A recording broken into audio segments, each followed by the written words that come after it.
If you can internalize the joy of others, you find your own. You're not competing, you're helping. And I'm thankful for that. I actually had the honor of laying a foundation stone. I went to the dedication of the Akshardham in Delhi, and I had the honor of meeting the Pramukh Swami Maharaj. And I've tried to internalize and act upon his words. In the joy of others, we find our own. In the progress of others rests our own. In the good of others abides our own.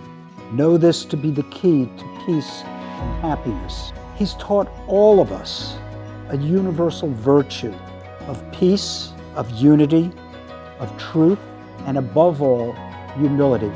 I can't say that I've achieved all of those, but the Pramukh Swami did, and his teachings are here, embodied in this structure, in this project. And everybody here has that same sense of dedication and love, and it spreads, and it's touched me.